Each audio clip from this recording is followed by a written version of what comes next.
ummata Oromoo yoo akkana taate bakka badiin nu jala geettee jirti.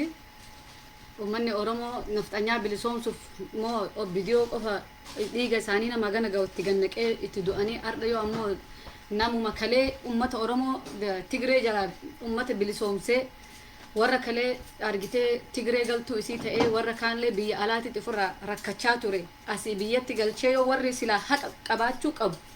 warri haqni maleen warri kabajaan malteen arri hidhaan mana dukkanaa keessa ciisanii warri argitee kabajaan hin maliniin warri kalee dhiiga namaa dhugaa bahe yoo arda gaddeebee isaan arda hoggantoota Oromoo hidhanii kaan ajjeesanii kaan isaan hidhan Oromoo biratti arda qaanyaa guddaadha isaan akkana callisanii taa'uun yaa Oromoo biratti qaanyii hama keessa deebiin qabne ka addunyaalleen itti nu tuffatu ka ollummaan nuti wajji jiraannulleen haga jiru nuti argitee ol jennee nama laaluu hin dandeenyedha waan argitee arda viidiyoon godhaa jirtu waan nami takka galtuun argitee garaa callaadhaaf jiraattu kama Oromummaa hin beekne ka argitee sabummaa hin beekne ka argitee garaa ofii malee waan dhibaaf hin jiraanne warra akkasii Oromoo keessaa gadi bahee ani Oromoodha jedhee arda nama kabajaan malteef hidhaa keessa akka taa'an godhanii isaan ammoo nagayaadhaan jiraachuun Oromoon amma booda haga miliyoona 50 maali jedhan amma booda ilmaan horuun Oromoo irratti salphinnaadha yoo ka ilmaan Oromoo kabajaan isii du'aa fi argitee du'aa fi kabajni ilmaan Oromoo yoo ka du'aa fi salphinna ka ta'u Oromoo akka isin ganaa itti horuuf teettu ani natti ajaa'iba akka durbi Oromoo amma booda ilmaan ijoollee Oromoo fuudhanii ilmoo irraa dhaluun ulfaataadha atoo hammeen hin ta'in Tigreen diqittii miliyoona 5 arda kabajamtee kabajaan jiraatu jirti ijoolleen argitee Oromoo miliyoonni 50 haga 60 ollaa Keeniyaadhaa fi Soomaaliyaa yoo dabalate Oromoo miliyoona 70-80dha yaa warra Booranaa ka Soomaaliyaa keessa jirutti jira Jidda Ali jedhanii warra Jidda ka Soomaaliyaa keessa jirutti jira warra Ormaattu jira Keeniyaa keessa ka jiran Warday Ali warra jedhanii ni jira Boorana walii warra dhalate argitee Jidda Ali Warday Ali Booran Ali jedhanii sadeen ilmaan Ali jedhanii warra dhalatetu jiraadha Oromoon miliyoona 70-80 asoo geettu ollaa Itoophiyaa ka qubattu keessa asoo jiraattu arda akkanatti qabsooftee itti viidiyoo kalee ashkaree namaa taate ilmaan Oromoo ajjeesisiisaa turte Abiyyi Ahmed faan dhugaa dubbachuudhaaf warra kalee ilmaan Oromoo reeb godhaa ture akka amma waraanni ammaan kana liyyuu haylii Oromoo jedhanii inni sana talsisee gadhiise kanatti inni kalee isaa ganni isaa 13 yookiin 14 waraanatti dabalame Abiyyi Ahmed ni yaadattan warri ijoollee Oromoo reeb godhaa ture Abiyyi Ahmed fa dalagaa isaa ka jalqaba eegaletti deebi'ee jira arda waraana 10,000 argitee leenjisee ilmaan Oromooti gadhiisee akka argitee taan dubartii namaa akka reeb godhan akka nama ajjeesan akka argitee hayyoota Oromoo mana dukkanaa keessa kaahanii nafxanyaadhaan walii galee ijoollee Oromoota arda kabajaan isaanii malte ka wanni hunduu Itoophiyaa san keessatti arda namni kabajaan malteef yoo dhugaa dubbatan Jawaar Mohammadii fi argitee Baqqalaa fa'a Baqqalaa jiruu isaa guutuu arda kunooti nama afur waliin hidhaa tiru mucaa soddaan isaa dhale dabalate ijoollee isaa nama lama gurbaa obboleessi niitii isaa dhale dabalate arda Baqqalaa Garbaa nama afur waliin hidhaa keessa ta'a intalli isaa bakka qabbanaa akka lafeen isii cabxu akka gizee acheesanii baate ganaa jiruu tin deebinetti bakka qabbanaatitti hidhanii keessa ta'an jechuudha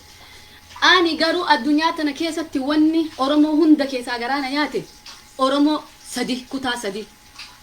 arda Wallaggaan dhumtullee waraana jala jirti dhumtullee jarri waraana jala jirti warra baraa waggaa mootummaan Itoophiyaa hayyuu isaanii ajjeesu Shawaadhaa fi warra Tuulamaatiif Arsii fi argitee Harargee warra beekaa isaanii guyyaa martuu fixan calanqoon aanoleen warri lafarraa buqisanii baqataa addunyaan hin beekne godhan ilmaan Tuulamaati wanni ammallee miila kan ijoollee Tuulamaa isaan nama lama qabatanii ijoollee Tuulamaatiif ijoollee Arsiif Harargee cuftiyyuu ilmaan takka waliin dhalatan wanni Tuulama maali jedhanii ijoollee lamaan argitee wanni gubbara angoo qabattee gubbara teettanatti Oromiyaan gabrummaa jalatti kuftuuf hin jirtuudha yaa Jawaar Mohammad kalee ummata kana gabrummaa jalaa baasee darajaa kanaan isaan dhaqqabee arda ammoo mana dukkanaa keessatti hidhamuu jechuun salphina caaluudha yoo ilmaan oromoo ka ofirratti beekan taate akkamiin ammaan kana jaartii waliin jiraatan akkamiin dhaluu feetan ilmaan oromoo durbi oromoo akkamitti ijoollee dhiiraa oromoo heerumtee ilmee irraa dhalti yoo kabajaan isaanii akkana taate akkamitti horuu barbaaddi ilmaan oromoo yoo kabajaan ilmaan oromoo angoo isaanii ka isaan qaban fuudhanii ka alagad dabarsanii alagaan hoggantoota teena ukkaamsitee mana dukkanaa keessatti akka isin ijaan waan argine goote amma booda dubartiin oromoo ijoollee dhiiraa oromoo irraa dhaluun akka malee qaanyaa ta'uuf deemti Tigreen diqittiin kalee biyya arda akkana kabajamtee jiraatte oromoon ammoo ara salphina kanaan mataa qabattee taa'uun akka malee salphinaadha ONM sirritti waa gabaasaa hin jiru waa'ee Jawaar Mohammad illee dubbachaa hin jiru ONM'n warri ONM gubbarra dhihaatan gabbahanii akka ummanni gabbahee saba isaatiif falmatu godhuu isaanirra jira ONM'n gaazexanyoota qofa osoo hin ta'in ummanni keenya kun marti isaanii dhokaana keessa jiran dhokatanii ijoolleen gaazexanyoota akka hattuutitti adamsamu jirti warri lubbuun ammaan kana hin hidhamin illee nama hidhamee bakka hidhatti isaan beekanitti irra gaariidha warra hin hidhamin caalaa warra hin hidhaminitti irra hamaadha warra hidhame maalin beekan hidhaa keessa jiranii ummanni akka isaan hidhaa keessa jiran arguutti jira laakiin warra saayikolojiidhaan sammuudhaan hidhame hin jiraan namoo hin duuna jedhu kuno ka ammaan kana reefullee kuno wannin gadhiiste miidiyaanii argite BBC'n illee gadhiiste argu jirtan Girmaa Guutamaa fa mucaa kana guyyoo waariyoo argu jirtan ijoolleen teenna hundiyyuu akka boolla hantuutaa keessa jirti ijoolleen teenna warri hin hidhamin illee warri kun hidhamee mana dukkanaa keessa jira kuni feerii miti ijoollee oromoo yoo isin gabbaatanii ijoollee teessan akka baasan hin godhin kuni waan haqaatii miti ganaa oromoon hin horraan waan hin jirre warri hortanii miliyoona 50 qabdanii miliyoona 50 akka boolla hantuutatti nammee jira kuni waan akka malee garaa keenya nu balleessee jira akka malee emotional taanee jirra nyaachuu dadhabne dhuguu dadhabne Jawaar Mohammad arda ijaan waan arguu hin dandeenye nyaa obboleettii isaa argu adda wallaale jechuun oromoo maal dalaydan maa ciistan salphina kunin maa gadin baane warri ONM gubbarra dalagu jiru feerii godhutti hin jiru maaliif ummataan akka dansatti akka kalee Jawaar Mohammad irratti dalagu jirutti irratti maa hin dalagne Jawaar Mohammad nama gatiin isaa akkana maa gantan ilmaan oromoo Jawaar Mohammad kalee isiniif hin dhaabbanne kalee isiniif jecha biyya tanarraan galle isin akka keessan akka warri biyya alaa ciistan cufti keessaniyyuu akka isin jaartii teessan ammattanii ciistan ciisuu wallaale akka isin ilmoo keessan qabattanii dhungachuu wallaale ilmoo fi tokkocha dhale gatee deeme niitii isaa dhiisee deeme ani ilmaan oromootiif qeerrootii waliin wareegama jedhee galee akka gaafa marraa guddinaa qeerrootii waliin hidhamaati ijoolleen tiyyuu hidhaa ciisti ani biyya ambaatitti nafu jedhee maaliif arda calliste ilmaan oromoo warri profeesarroota ufiin jedhu cufti teessan maa callistan maa gabbaatanii hin dubbanneef gurbaa hay hin saalfattanii oromoo maa gantan Jawaar Mohammad ani rabbii kiyyaaf oromoo abdadhee jedhe arda gatiin Jawaar Mohammad kabajaan isaa mana dukkanaati maaliif cufti teessan callistan maal rabbiin gabrummaaf isin uume isin kalees akkasitti nama kuma hagasii wareegdanii bakka san geettanii waggaa lamaan kana Jawaar Mohammad nu du'u nu hidhamu ONM nu haa cufamtu jettee amaara dadhabanii guyyaa mucaan Hacaaluu Hundeessaa dubbate amaarri guutuun torbaan lama basamaay lamidir basamaay bamidir jedhanii hin argita Abiy Ahmad yoo ati torbaan lama keessatti ulat saaminti keessatti yoo ati wixxeeti Hacaaluu Hundeessaa nun argisiisin jettee amaarri asii dhaadachaa turte wixxeetii isaa torbaan lamaan isaan qabanii fidhiisi torbaan takka keessa wixxeetii isaanii argisiise guyyaa takka keessatti hoggantoota teenna waan takkaa taarika irratti namarratti hin dalagin shaddaawwan ilmaan oromoo guutuu dhaheedha Shimallis Abdiisaa dheengadda isaanii Hacaaluu ajjeese Abiy Ahmad akka ajjeese ragaan jiru wanni martii ragaan jirtu ka kitaabni barreeffame jiru dheengadda guyyaa Sheraton Hotel irratti dhaate if duuba deebi'a waan Shimallis Abdiisaa haasee laala isin martiyyuu ganaalle namni biri akka nurraa hin duune mee rabbi nu kadhadhaa jedhe eenyu ajjeesu fedhan ammallee eenyu ajjeesu fedhe Shimallis Abdiisaa nageessa oddoo furadha for example haga dheengadda jara achirraa mana hidhaatirraa fuudhanii hin jijjiirin dursee nageessa oddoo waan inni maxxanse mucaalaal hidhaa keessa jiru irratti geeraruudhaaf nageessa oddoo waan inni jedhe warra Minisoota isin namaa miti dhugaa rabbii ka nageessa oddoo isin keessa taa'ee waan akkasii maxxanse inni sittizina ta'uudhaaf gaddeebi'ee Minisoota keessa taa'ee shira xaxaa jiru ka durillee isa beeynu ka waan inni dalagaa turellee isa beeynu maqaa 16dhaan feesbuukii banate Booranaa fi Arsii fi argitee gujii walitti naqaa ture nuti quba qabna ilaa ammaan kanallee shira inni dalagu jiru ummata gubbarratti ummata Oromoo sadeen nageellee Booranaa keessa waliin qubataa jiru waan inni irra dalagaa jiru dhibbaan dhibbatti quba qabna obboleessa isaatillee ka nageellee Booranaa bulchulleen gudina ka bulchu obboleessa nageessa oddooti nama hedduu hidhe miila kana nageessa oddoo furadhaa kalee malee dheengadda haga Jawaarfaa fuudhanii mana dukkanaa hin geessin Jawaar Muhammad jedhe shira atin xaxxu atitti itti rakkataa jedhe namichoo wanni qabu namichoo China ka wanni keessa lubbuu keessa rakkate maxxanse gizees lafti bariitellee maal dhageenne Jawaar Muhammad akka dhaban geerarsuu nageessa oddoo irratti geeraru jiru gubbarratti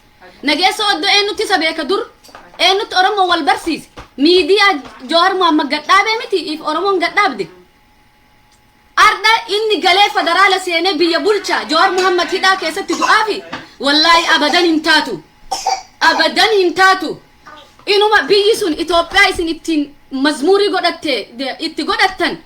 numa diigamti hin argitanii miti hangafa Booranaatittillee jedhe gaafa walgahii Atalantaa jaarsi Booranaa maqaan isaa eenyu liiban waaqo Itoophiyaan Oromoon nagaa keessatti hin arganne hin diigamtii jedhe Oromoon Itoophiyaan keessatti nagaa hin arganne hin diigamtii jedhe hin diigamtillee yoo isin hin diigamin hin argitan Oromoo ciistanii isin jaartii teessan ammattanii ciistanii jaartii teessan dhungattanii ilmoo keessan alaa dhuftanii dhungachaa Jawaar Muhammad mana dukkanaa keessa jiraachuun salphina guddaadha yaa rabbi naman ganin ilmi namaa nama gana bakka tanaan Jawaar Muhammad isin gahee Jawaar Muhammad arra dukkana keessa taa'ee ciistanii ufittiin saalfattanii Oromoo nama diqqaa qabnaa nuti Keeniyaa keessaa nama hin qabnu Somaalee keessaa nama hin qabnu nuti sababal'aa miti akka marra ilmaan nafxanyaa miliyoonni 10 hin geenne waggaa lamaan kana guutuu Jawaar Muhammad nuu du'uu qaba Jawaar Muhammad nama galataati malee nama hidhamuu qabu warra nama mana dukkanaa keessatti hidhamuu qabu maa callistan dhagahu jirtani maaliif akka dansaa hin dubbanne miidiyaa gubbarraa gayyaatanii warra aktivistoota of hin jettan maaliif namni martuu adda addaan fiffiigee telefoona callaa wanni godhe Jawaar Muhammad nama argite 4 kiiloo keessa malee nama mana dukkanaatiin malee miti yaa Jawaar nama akka Jawaar Muhammad rimmee akka laal nageessa oddootiif taa'ee dandahaa ilma adaadaa isaa rimmee of gubbarratti laal nama ofii nyaattu taayeedhaa fi taakkalee uumaafaa warra akka rimmee nama ofiif irratti nyaattu nama Jawaar Muhammad nama Afrikaa guutuudhaan malee nama Oromiyaadhaan malee miti rimmee waan takka hin beekne garaa ofii malee waan dhaktakkaaf hin dalaganne ka jiruu garaa ofii malee waan takka hin beekne akka rimmee nama ofiif irratti nyaattee nama ofii nyaatti yaa Taaddasaa Birruufaa warra akka nageessa ofaattu ajjeesiise gaafa dur yaa warra akka nageessa oddoofaa warra hinaaftu warra argitee obboleeyyan isaanii bakka dansaadhaan wanni hin jenne Jawaar Muhammad nama angoodhaaf dharra'u nama angoodhaaf jedhee wanni jedhe aarii isaan ajjeesuudhaaf itti deemaniif wanni dabalame malee nama angoodhaaf olii gad utaaluu miti yoo Oromoon Jawaar Muhammad sa'a 24 keessatti mana hidhaatii baasuu baatte salphinna ilmaan Oromoo isin jala ciistee ilmoo isinirraa dhaluun durbi Oromoo dhageeffadhaa ijoollee durbaata Oromoo dhageeffadhaa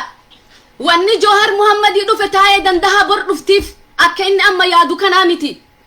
wanni arda taa'ee Jawaar Muhammad irratti dalagame bor isa irratti dalagamti nageessa oddoofaallee irratti dalagamti hinaftuuf